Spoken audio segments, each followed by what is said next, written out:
I was a little bit disappointed and mostly saddened over the last couple of days because it's like after the situation that happened with my son, you all know that his visits had gotten revoked, and I talked about that and how, my daughter has, been diagnosed with diabetes and how my children have been basically kept away from me. And they're in captivity to the point where they've been in foster care for 3 years and nothing's been done. I can't get them back.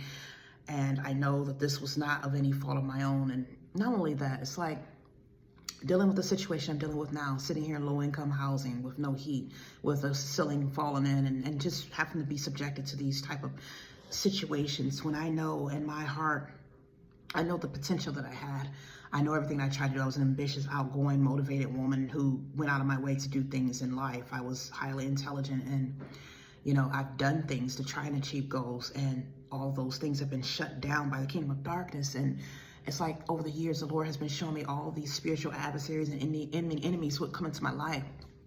Even in passing, people who have just gotten acquainted with me came into my life just for the purpose of stealing from me. And like a couple nights ago, I had a dream that this gentleman that I know, I talked about him before on this channel, him and his wife, who I met on a job. And I had a dream about him 2 days ago. I've had a dream about him, recurring dreams over the past few months that I've known him.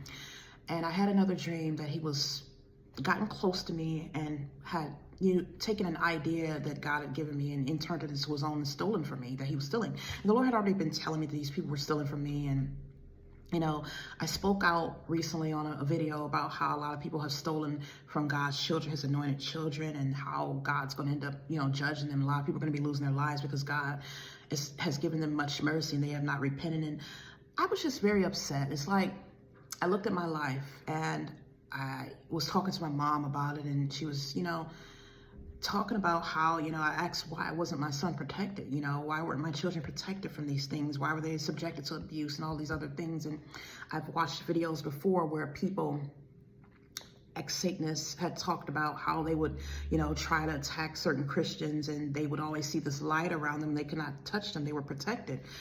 And I was always asking God, why wasn't I protected? Why did you allow all these years to go by, 40 years to go by, people basically stealing from me, taking my features, my beauty, my DNA, my intelligence, my talent, my strength, my knowledge, taking everything from me and my children to the point where our lives were completely wasted, putting us in captivity and just oppressing us and just using us just to take everything from us. And it's like, I was frustrated with God, and it's like, he was showing me, he had been telling me that, my dad opened this door because he was a sorcerer.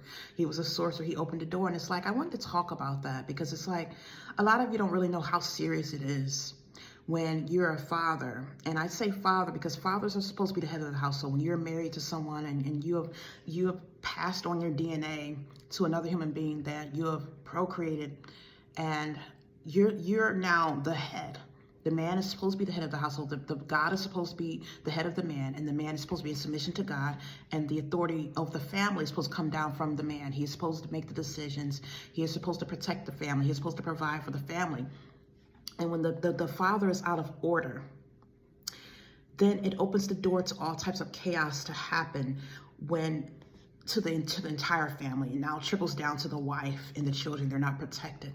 And so since I did not have a covering, since my father was not doing right, he did not serve God. He was rebellious and chose to be disobedient and live his whole life in sin. And not only that, he chose to put curses on me himself and my children. This allowed Satan to have complete access to do whatever he wanted in my life. Now, this doesn't mean that these people who are doing these things to me are going to get away with their sins. They're still going to be held accountable for what they've done to me. But it's like I had no protection because I had no covering.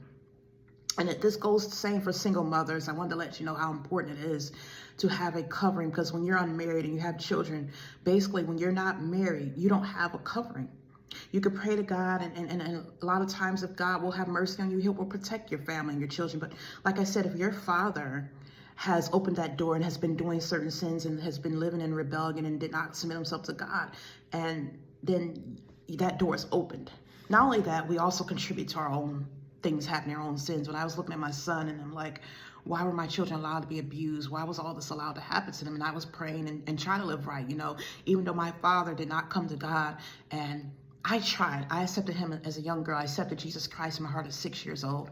I walked away for a few years and lived in rebellion because I was so hurt over how my life was. I was being mistreated and I felt like no one loved me, and I saw the mess that my life was, and I blamed God, and I walked away. But I came back to him.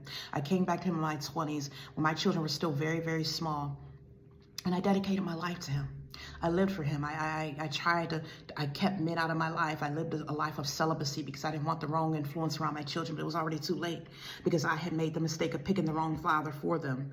And this is where we have to become accountable of ourselves. It's like I see a lot of videos where men are very derogatory towards women. They speak evil of them. And I don't really pay attention to a lot of this stuff because it's like you have this back and forth. Sometimes you have these videos of the men talking about the women, and then you have the women talking about the men. It's like we make our own choices of who we choose to be with. And a lot of people have not held themselves accountable. They have been resentful and bitter towards an entire group of people because of the mistakes that they made, the choices that they have made. And a lot of times, yes, this stems from your parents. The type of men that came into my life was a result of the type of father that I had and the doors that he opened.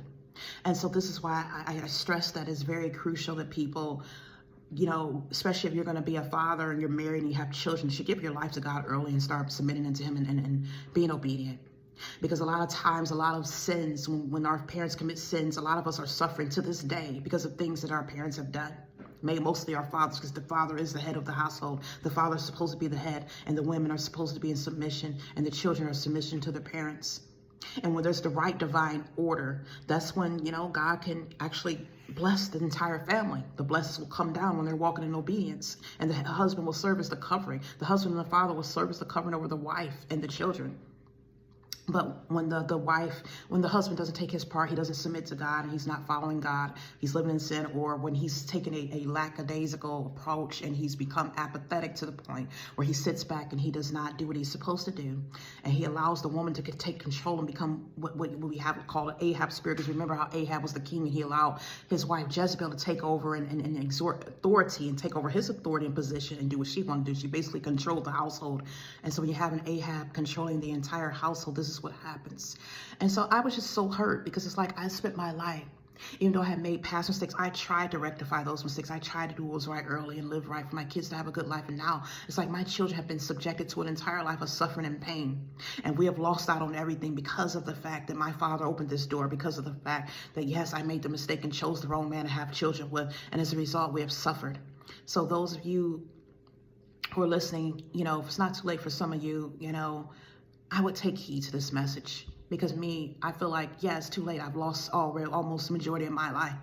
And yeah, God can turn it around if he wants, but I realize that, you know, this has been a punishment for me and my children because of the mistakes that I made and the things that, you know, my father has done, and God has chosen to allow him mercy to become saved. But, you know, my father has been stubborn and rebellious and so angry and resentful, carrying a grudge, harboring a grudge over the type of parents he's had and the love that he didn't receive. So he did not go to God, and he's taken his entire life and devoted it to destroying mine and my children. And that's what we've had to live with. This is why now I look around and I have all these spiritual adversaries, all these enemies coming against me every single day, to the point where they're even trying to take my life out of here. For the past couple of days, I have been fighting for my life. The day before, no one would know this, but for hours I stayed up all night, and my heart was my chest, it was like something was squeezing my chest. There was so much pressure. I knew they were trying to give me a heart attack, and I had to pray on and off all night just to survive the night. And it's like, these people are doing this because they know that, you know, they have been caught. God is judging them, and they don't want to let go. They're stubborn. And it's like, this is what I have to deal with. That door has been opened. And this is why I have so many spiritual assaults coming up against me. Not only that, the fact that God chose me for the work that I'm doing. And the enemy does not like this. But it's like, again, if you don't want your children to suffer, it's best just to get your life together right away and repent of those sins and live a right life. Again, this comes from the head. Whether other women out here who are stubborn and rebellious and don't want to submit to me, I want to say that they're head. No, the man is supposed to be the head. That's the original order that God created. And when the man is not in line, then everyone else falls out of order, and everything else, it affects you and the children.